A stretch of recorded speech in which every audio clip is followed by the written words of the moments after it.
Shalom, selamat pagi Bapak, Ibu, Saudara. Terima kasih telah bergabung bersama kami dalam Renungan Harian Jemaat GKJ Bandung. Bersama kita akan mendengarkan firman Tuhan dan merenungkannya. Bapak, Ibu, Saudara, kita berjumpa lagi dalam Renungan Harian GKJ Bandung. Hari ini 9 Juli 2025. Mari kita awali dengan berdoa. Bapa di dalam Kristus pembawa bahagia, jadikan kami orang-orang yang berbahagia, karena Tuhan berfirman, berbahagialah orang yang kesukaannya ialah firman Tuhan, yang membaca dan merenungkannya siang dan malam. Terima kasih Tuhan. Amin. Saudaraku, tema renungan hari ini adalah jangan hanya menjadi pengamat. Dari Injil Lukas pasal 24 ayat 13 sampai 35. Kan saya bacakan ayat 20 dan 21. Tetapi imam-imam kepala dan pemimpin-pemimpin kami telah menyerahkan dia untuk dihukum mati, dan mereka telah menyalibkannya, padahal kami dahulu mengharapkan bahwa dialah yang datang untuk membebaskan bangsa Israel. Saudara-saudaraku yang dikasihi Tuhan, di Indonesia sekarang ini banyak muncul pengamat-pengamat, baik pengamat politik, pengamat olahraga, pengamat ekonomi, dan lain-lain, dan juga reporter di media massa.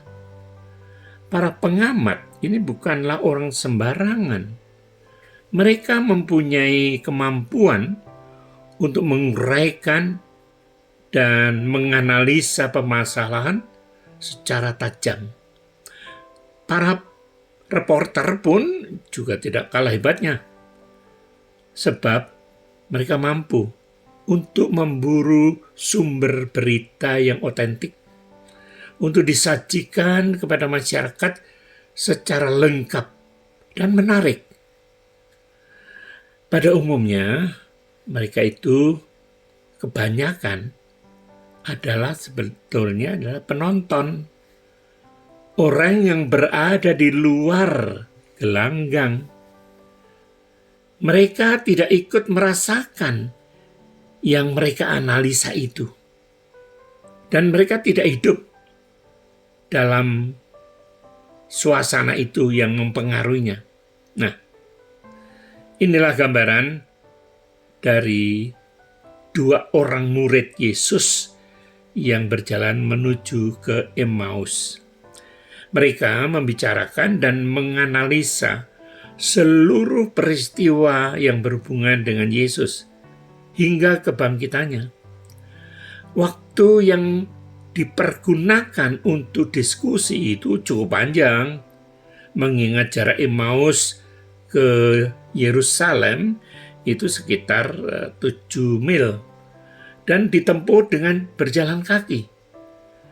Bahkan mereka bisa melaporkan peristiwa kebangkitan Yesus secara lengkap kepada Yesus yang ada di situ, tetapi tidak mereka kenali. Namun, apa yang mereka uraikan, mereka diskusikan dan laporkan, ternyata tidak mempunyai makna apapun bagi kehidupan mereka. Mereka masih berduka. Mereka seolah-olah hanya penonton. Mungkin kita bertanya, mengapa demikian? Nah, saudara-saudara, mereka mempunyai pengharapan yang salah terhadap misi Yesus. Dalam ayat 21 tadi kita baca. Mereka hanya terpusat kepada kebutuhan fisik. Mereka tidak memahami sifat dari ya katakanlah peperangan yang sedang Yesus masuki.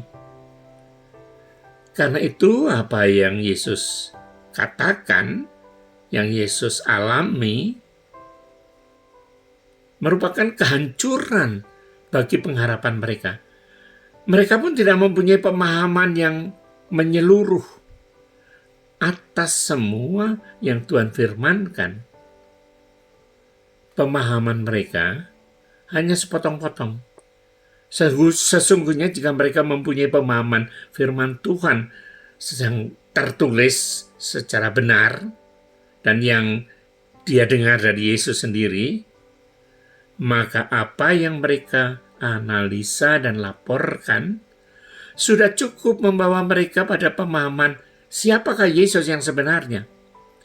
Dengan demikian, apa yang ia alami akan memberikan dampak yang positif bagi kehidupan mereka.